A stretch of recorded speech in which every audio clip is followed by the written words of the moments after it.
The scent of bleach and old stone is the perfume of my life.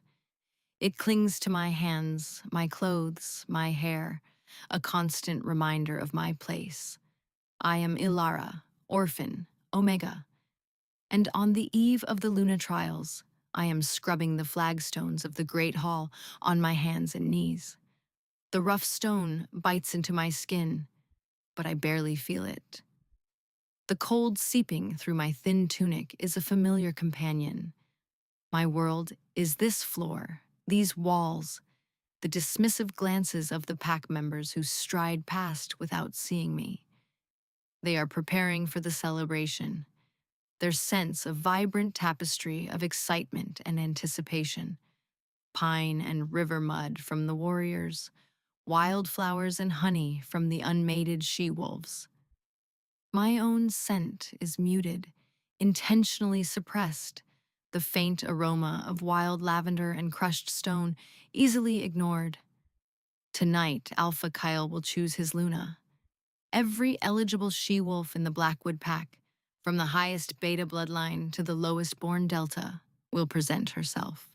To argue is to invite punishment, and I have learned to crave peace more than I crave justice. The laughter of the beta daughters echoes from the balcony above. They are dressed in silks, their hair woven with silver thread.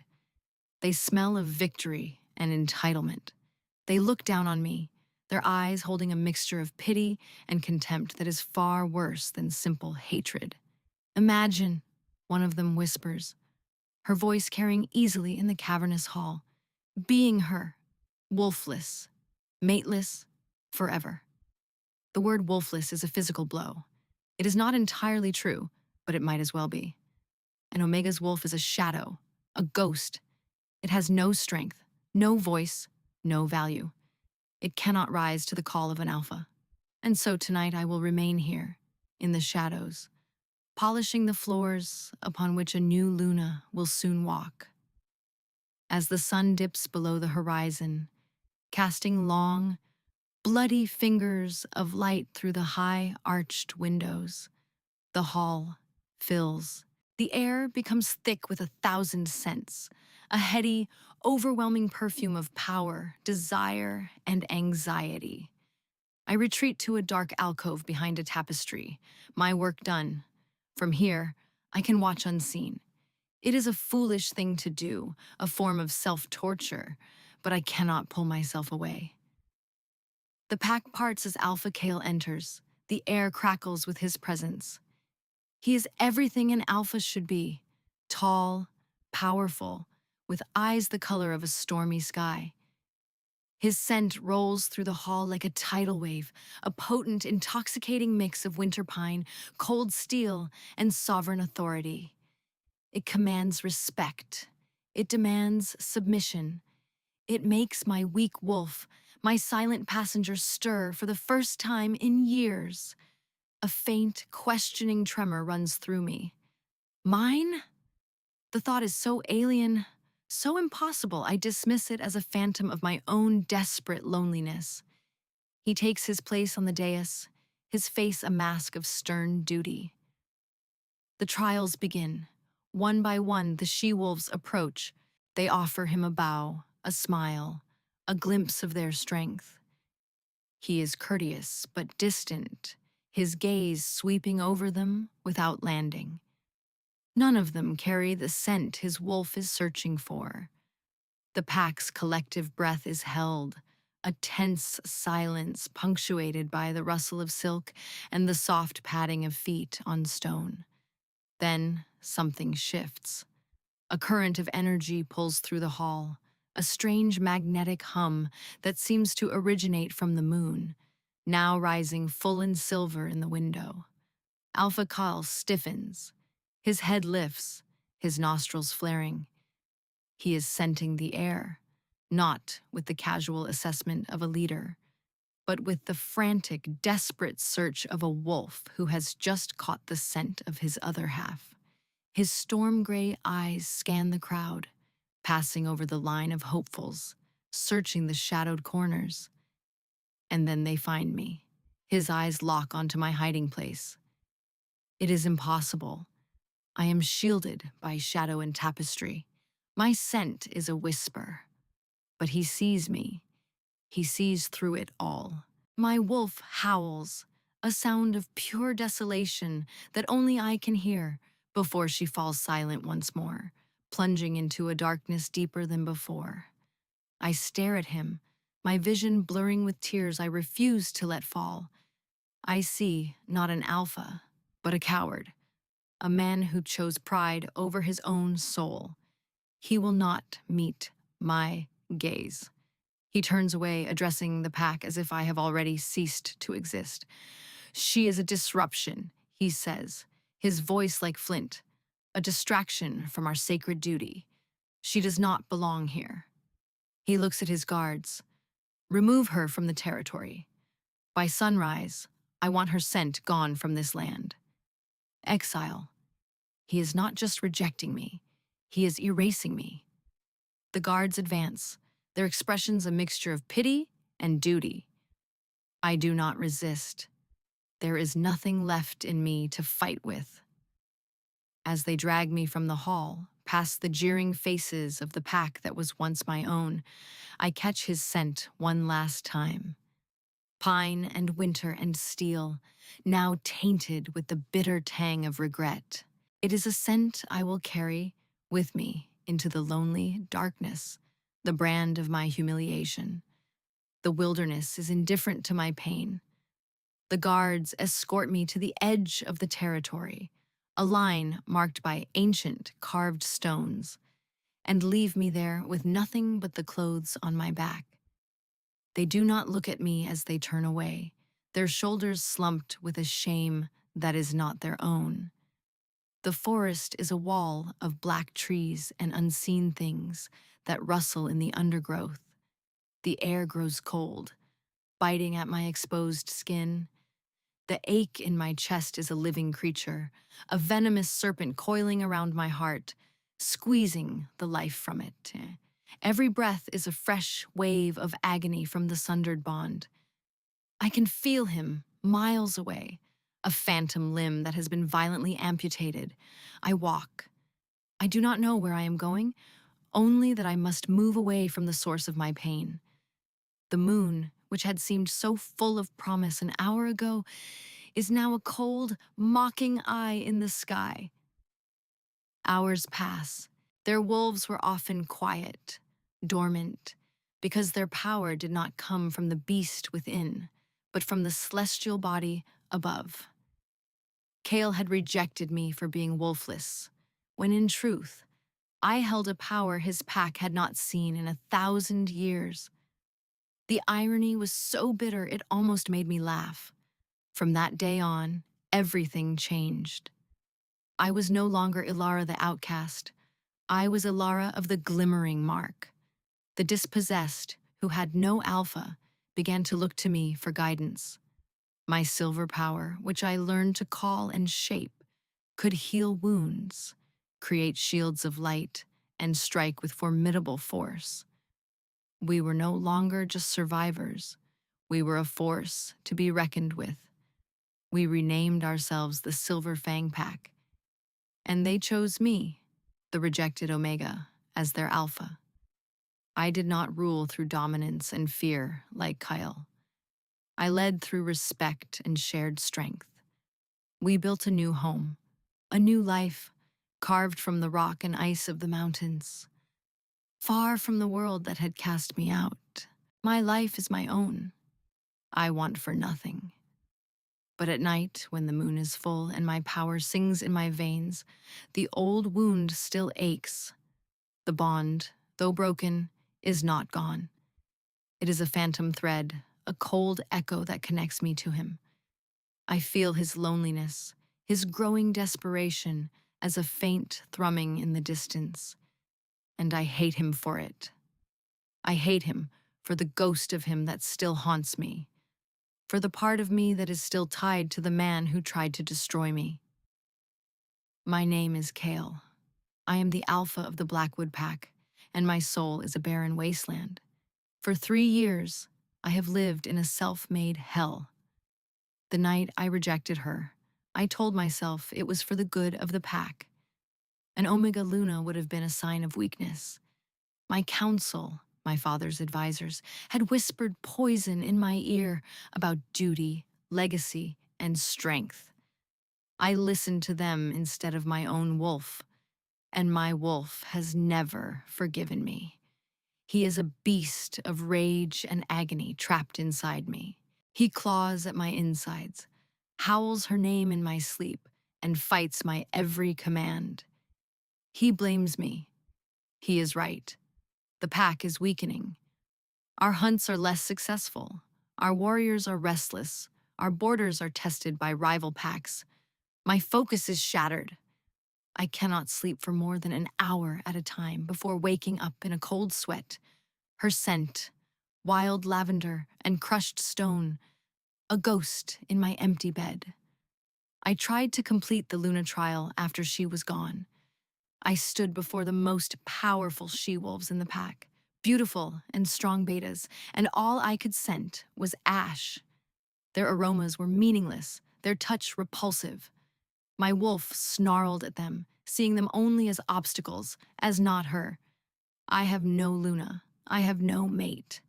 I am an alpha with a fractured soul, and the cracks are beginning to show in my pack. I see her face in my dreams, the shock, the hope, and then the utter devastation. I shattered her.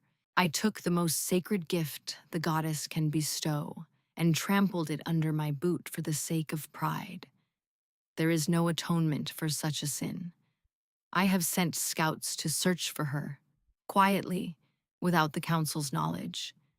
They found nothing. A trail that went cold in the harsh wilderness.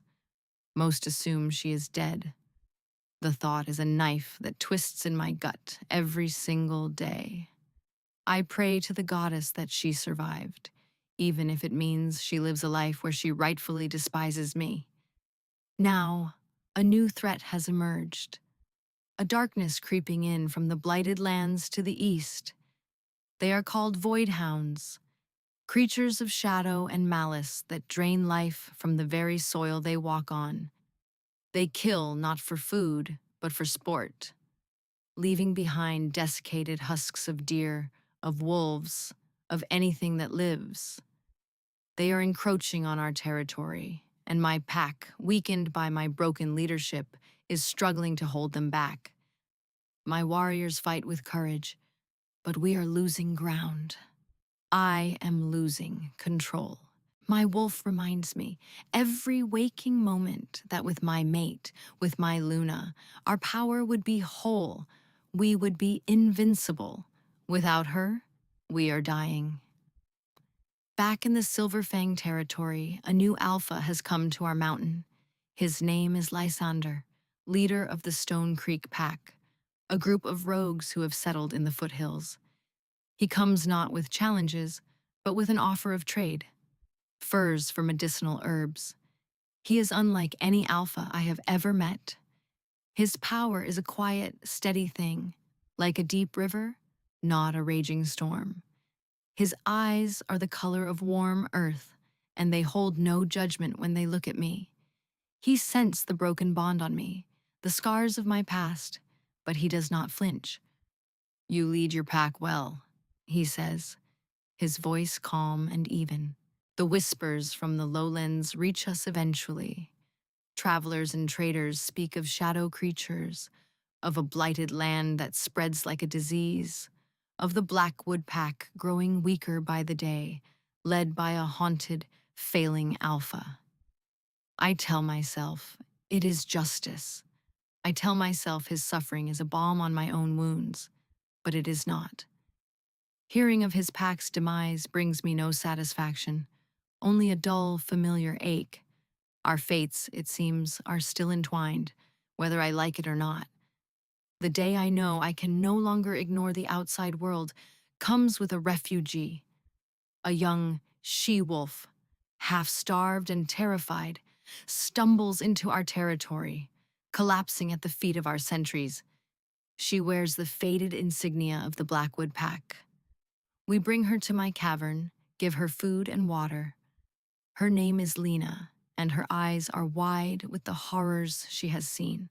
They are monsters, she chokes out, telling us of the void hounds.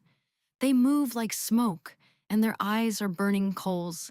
They leave nothing but dust behind. Alpha Kale.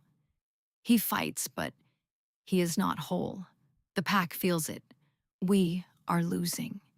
She looks at me, her eyes pleading. We heard whispers of a new pack in the mountains, a pack with a leader who could wield silver light. We need help.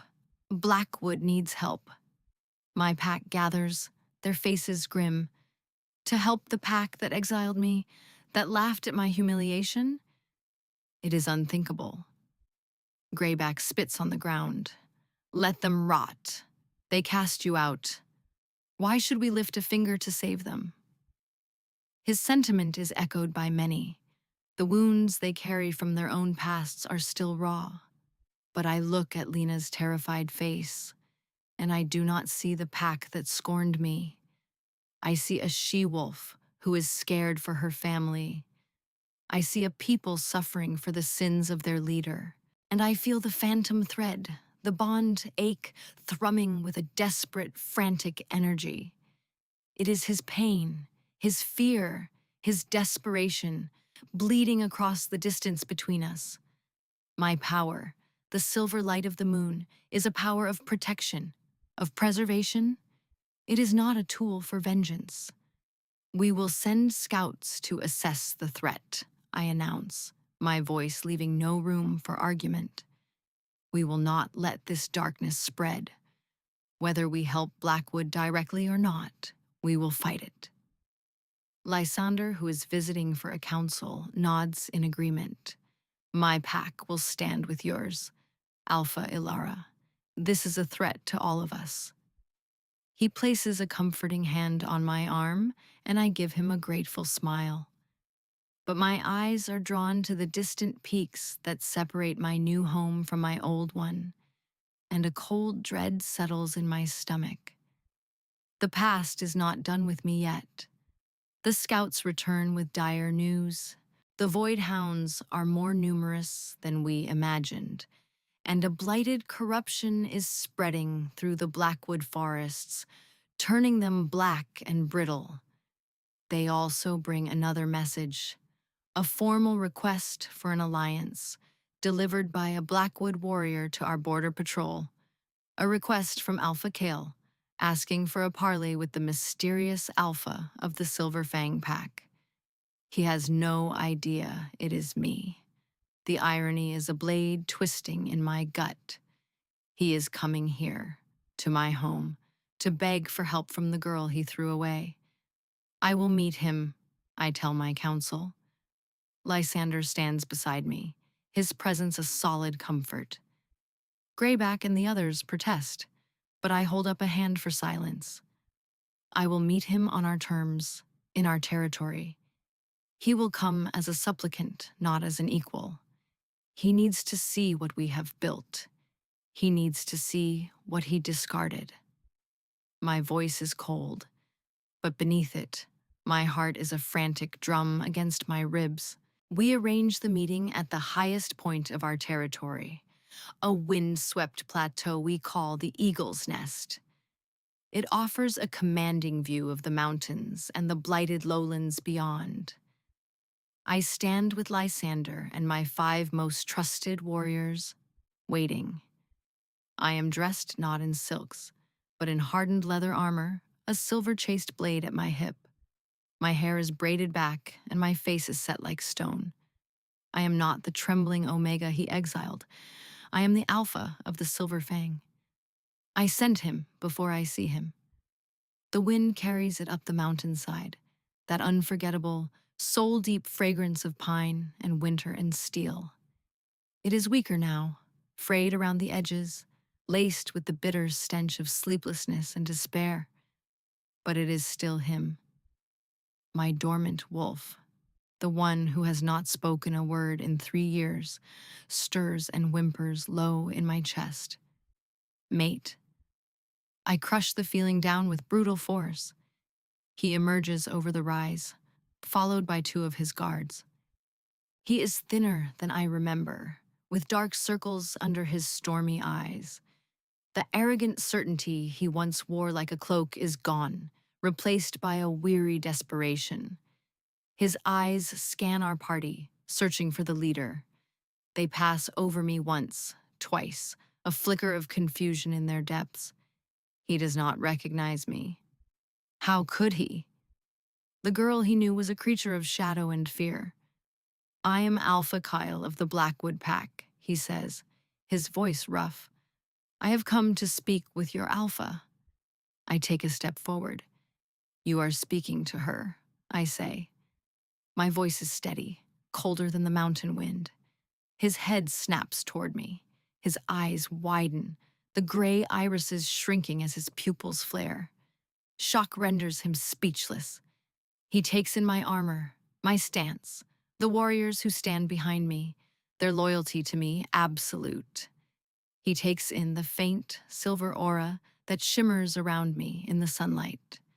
And then, his gaze locks with mine, and the bond, that phantom thread, ignites. It is a pathetic sight. The Void Hounds, he says, his voice strained. They are destroying my lands. We need help. I came to propose an alliance. An alliance, I repeat, letting the words hang in the air. You come from the pack that prides itself on strength, that casts out its weak, and you ask for help from a pack of exiles, led by the weak, wolfless orphan you threw out to die. Each word is a precisely aimed dart, and I watch them land, watch him flinch. His guards shift uneasily behind him. This is not the meeting they expected. I was a fool, he says, his voice low and raw. I was arrogant, wrong. There is no word for what I did to you, for the mistake I made. There are many words, I counter, taking another step closer, invading his space. Cruel, vain, cowardly. Shall I continue? Lysander places a hand on my shoulder, a silent warning. His scent is calm, grounding. Kyle's eyes flick to the hand, and a low growl rumbles in his chest before he can suppress it. The scent of raw, primal jealousy joins the chaotic mix in the air, sharp and acrid, like ozone before a lightning strike. The sight of it, the sound of it, gives me a grim satisfaction. Let him feel a fraction of the pain I felt. My pack is dying, Kyle says, forcing his gaze back to my face. Whatever you think of me, and you are right to think it, my people do not deserve to suffer for my sins. Help them, please. The word please sounds foreign on his lips, as if it costs him everything to say it. I stare at him, letting the silence stretch. This is the moment I have dreamed of, the moment he would be at my mercy. But there is no triumph in it, only the bitter taste of ashes. The threat is real. His people are in danger. My people are in danger. Our personal history is a luxury we cannot afford. An alliance is possible, I say, finally, and I see a flicker of hope in his eyes, but it will be on my terms. Our packs will fight as one, but I will lead the joint command. My strategies will be followed without question. You will answer to me. Do you agree to these terms, Alpha Kyle? I am putting a leash on him. I am demanding his submission, not as a mate, but as a warrior. It is a public stripping of his authority in front of his own men. I watch him, waiting for the prideful Alpha to rear his head to refuse. But he does not. He looks at me, his eyes filled with a weary torment, and he gives a single, sharp nod. I agree, he says. The words are quiet, but they seal his defeat. The power dynamic between us has been officially, irrevocably, inverted. The days that follow are a special kind of torture. We establish a joint war camp in a defensible valley between our territories. The Blackwood Wolves and the Silver Fangs mingle, a tense and uneasy mix of ingrained prejudice and desperate necessity. My warriors, the exiles and outcasts, carry themselves with a quiet pride that unnerves Kale's pack. They see that we are not the broken, pathetic creatures they imagined. We are survivors. Kyle and I are forced into constant proximity. We spend hours hunched over maps, planning patrols, fortifying defenses. The air in the command tent is thick with tension and the constant, agonizing pull of the bond. I keep Lysander at my side, my trusted second. He is my shield, his calm presence a buffer against the storm of Kyle's emotions. Kyle watches us, his face a thunderous mask. He sees the easy camaraderie between Lysander and me, the way I trust his counsel, the way he looks at me with open, honest affection. Kyle's jealousy is a palpable thing, a scent of burning pine that makes the air feel thin and hot. He tries to talk to me, away from the maps, away from the councils. He corners me one evening as I leave the tent, his large frame blocking my path. "Ilara, we need to talk," he begins, his voice low. "We have nothing to talk about, Alpha Kale, beyond the logistics of this war," I say, my tone clipped. I try to push past him, but he stands firm. I see Kale fighting with the ferocity of a berserker.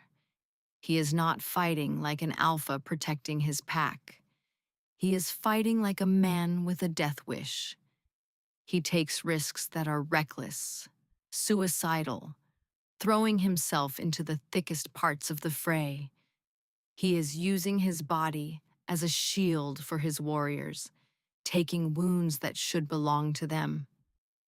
During a lull in the fighting, as we regroup behind a hastily erected barrier of silver light, Lysander brings me a water skin. "He fights like he wants to die," he says quietly, his gaze on Kal, who is binding a deep gash on his arm. "Perhaps he does," I reply, my voice flat. "Do not let your past blind you to the present, Ilara," Lysander says gently. "He is a fool, and he hurt you beyond measure. But the man fighting out there is not the same man who exiled you. Pain has changed him." His words are wise and true, and I hate them for it.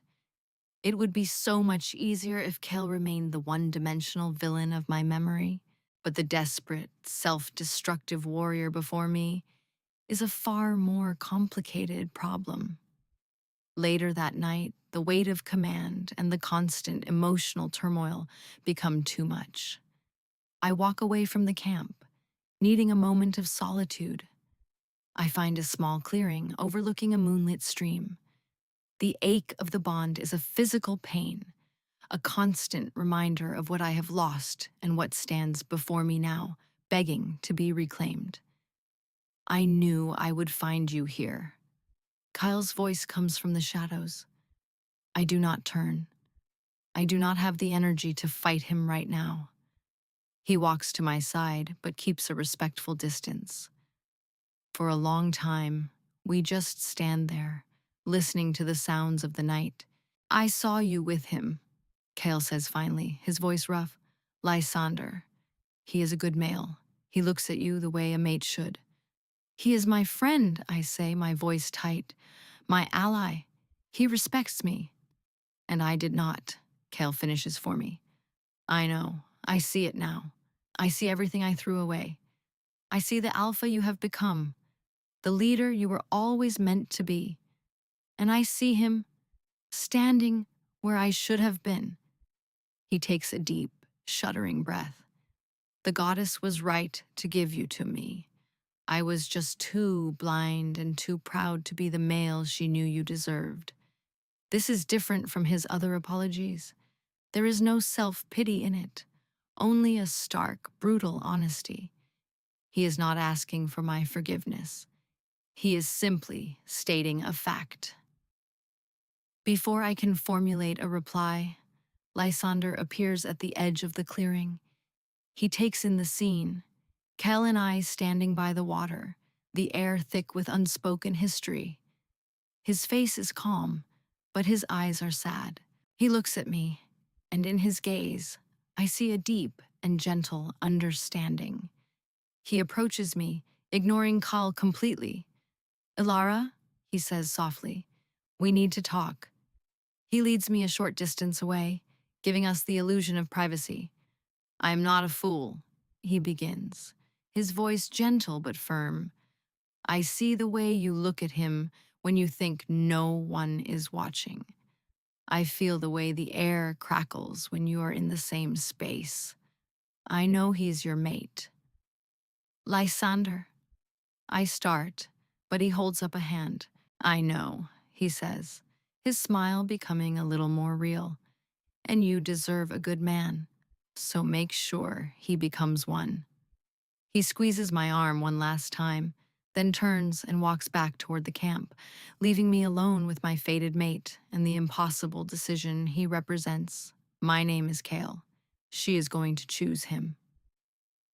I see it in the way she leans on his counsel, in the quiet respect he gives her that I denied her. Lysander is the male she deserves. He is calm and whole, not a hollowed-out shell of regret. The sight of them together is a physical torment. My wolf raging against the bars of my ribs, screaming, "Mine! Take what is ours." But I have no right.